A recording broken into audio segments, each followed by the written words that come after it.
Queen Elizabeth has died. The monarch who has served her country for 70 years on the throne passed away peacefully, we are told, at her home in Balmoral in Scotland.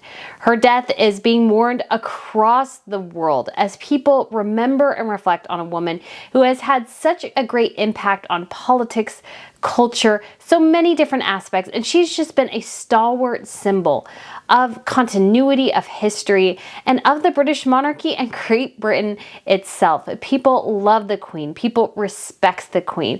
People just have so much admiration for her and everything that she has done throughout her 70 years on the throne, and really over, basically the 96 years that she has been supporting the British people in some way or another, even as a young girl. She is really the epitome of Britishness. So why couldn't her grandson, Prince Harry, make it up there in time, kind of with the rest of his family? He was about an hour or two behind his brother, his uncles, and his aunt. So why wasn't he able to make it in time? We saw him looking very reflective, pensive, and mournful as he was driven into Balmoral. But why the delay? Why did it take longer for him to get there? Well, I have a couple of ideas, and none of them I would say are particularly good. But before we go on, if you guys haven't been here to Royal News Network before, my name is Brittany, and on this channel we talk about everything related to royal. So if you want to subscribe, that would be fantastic.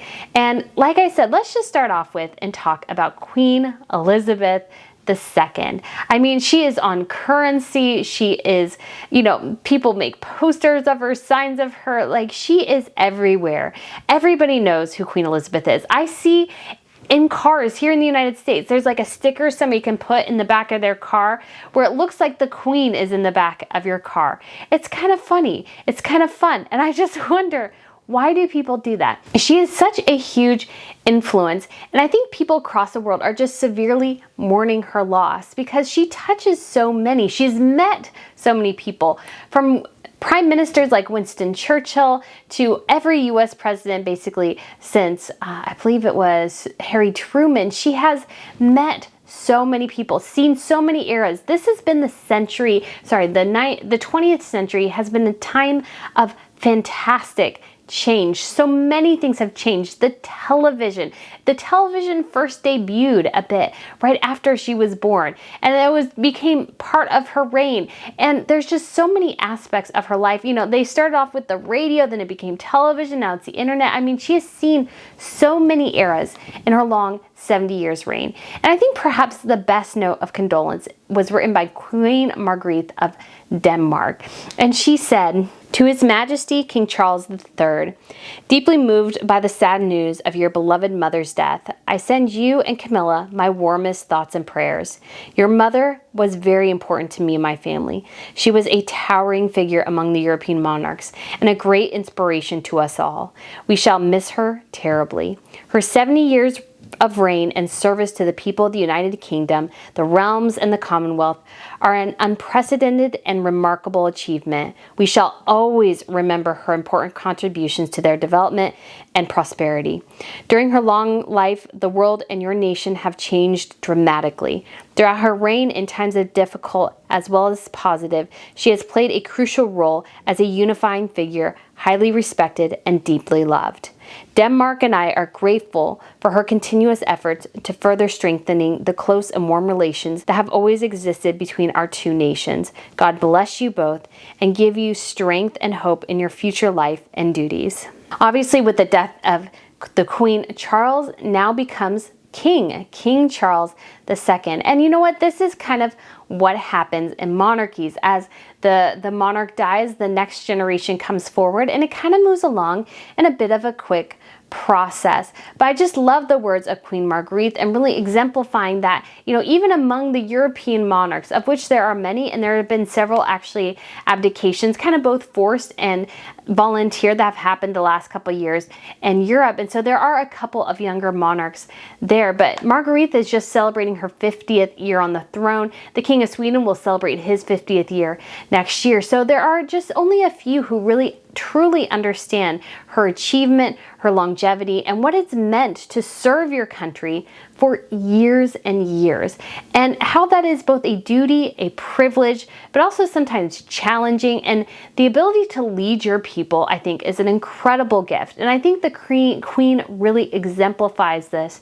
to the rest of the world. So many people admire the Queen. And yet, one of those closest to her wasn't able to make it on time.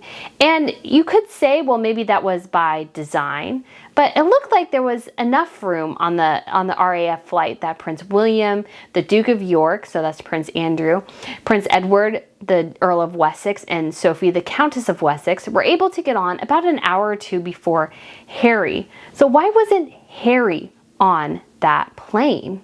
Why wasn't he? Why, despite him and Meghan saying all the time how much they admire the Queen, why haven't they spent any time with her in the last couple of years? Now, I speak about this a bit from personal experience. My grandparents are about to hit 90 as well. And so I just went out and actually spent some time with them, because you know what? That is time that you can't get back.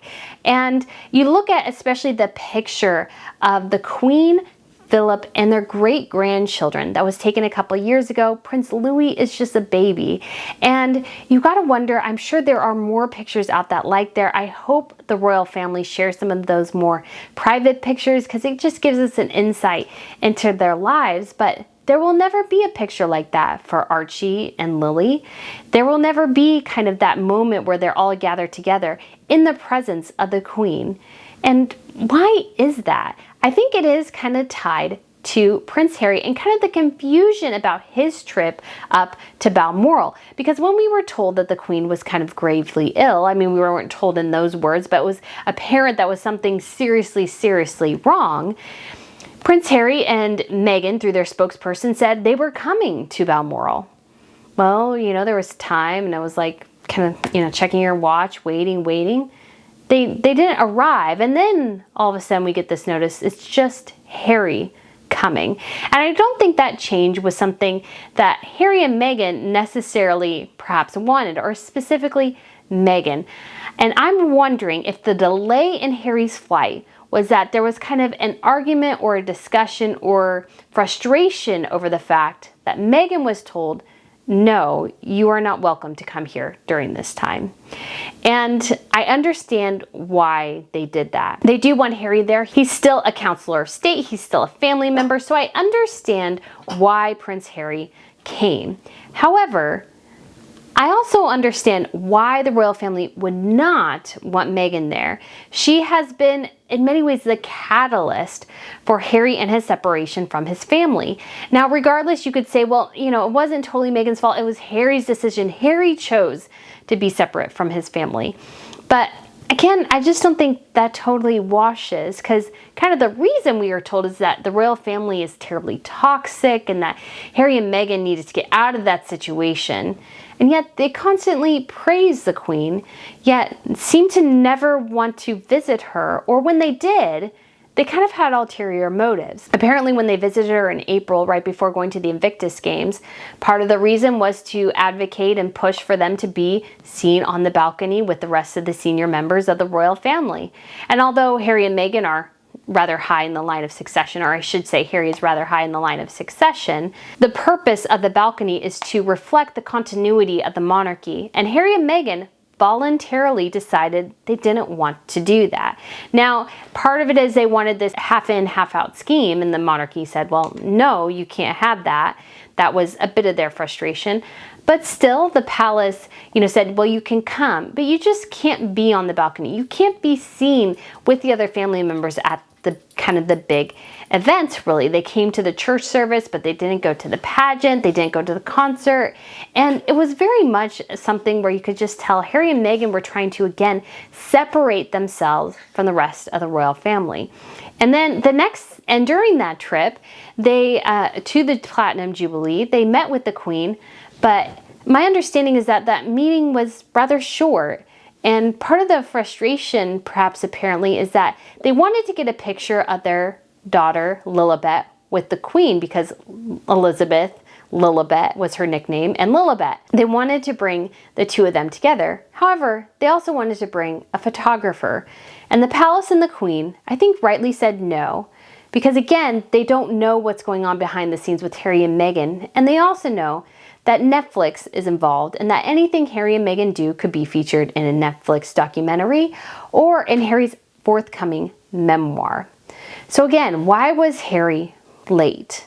He shouldn't have been late. He should have been on that plane. There's no reason why he should not have been on that plane. Even if the brothers are feuding. I mean, Prince William voluntarily sat next to Prince Andrew in that car.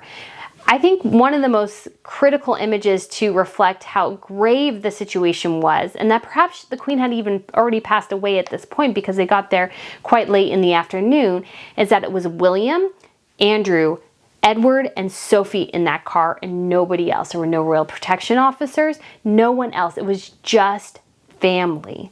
Harry should have been there. He should have been part of that. Again, he could have fit on that plane and we could have had this moment of William and Harry in a car together, perhaps even with Andrew in the back, but we didn't. And again, I think it comes down to that Meghan wanted to come because she said in the statement she was going to come. And I think the family said, no, I'm sorry, but this is kind of for family only and family that has supported the Queen and the monarchy. So unfortunately, at this point, you don't fit the bill.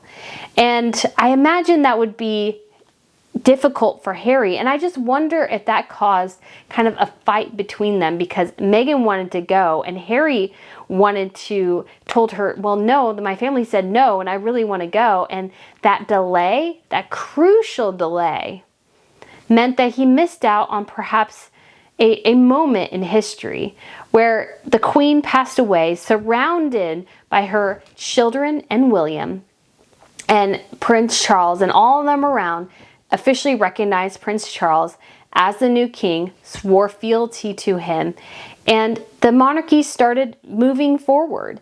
And Harry is no longer a part of that picture. And that is apparently by his and Meghan's design. And to a certain extent, it's now become clear how disastrous that has been. Regardless of their statements about how much they love the Queen, they weren't there. They haven't shown up. They haven't been with her. They haven't been with the other members of the family because, elderly people, when they miss their family members, they want to be with them. That's all she wanted in her late age, is for Harry and Meghan to bring their children around her more. And that is time Harry will never, ever get back. He will never be able to spend more time with his grandmother or his grandfather. And I wonder, on that long drive to Balmoral, if that was truly sinking in how much he's lost in his marriage to Meghan Markle. That her ambition has lost him connections with his family, time with his grandfather and his grandmother, that he will never ever get back. And is he truly recognizing that despite their claims to the contrary, this future they've sought out for themselves really is not what he wanted, and that in fact he would much rather be with his family representing the monarchy. So it'll be interesting to see in these next couple of days, because really Charles's biggest problem right now is Harry and Meghan. His biggest problem to securing the throne for himself and William in the future is figuring out how to manage Harry and Meghan and mitigate the damage that they are doing. Already, the royal website has updated with the king and the queen, Charles being the king, Camilla being the queen, and they've updated the line of succession apparently. I did see this. I wasn't able to find it when I was looking on the website as I was walking. And they haven't changed the names of Archie and Lilibet yet. They have not added the royal titles, and I think that's rather telling. So I think in a couple of days, we'll find out that perhaps the king and William have decided, you know what, we need to fully kind of sever the Sussex connection.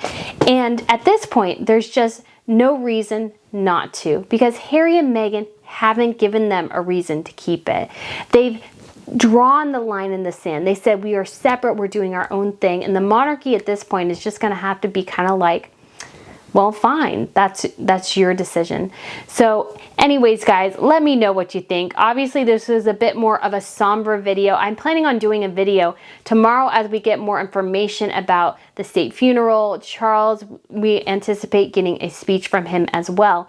And he is officially Charles III. And Catherine and William are now the Duke and Duchess of Cornwall and Cambridge. So that Prince and Princess of Wales title cannot come soon enough, because Cornwall and Cambridge, that is a mouthful. So anyways, guys, let me know what you think. Feel free to share your memories of the Queen in the comments below. She is a deeply, deeply beloved figure throughout history, throughout the world, and her passing is just a moment in time, a moment in history. And we now get to see what life will be like under King Charles and the future King William. Thanks for watching, and I look forward to seeing you again soon. Bye.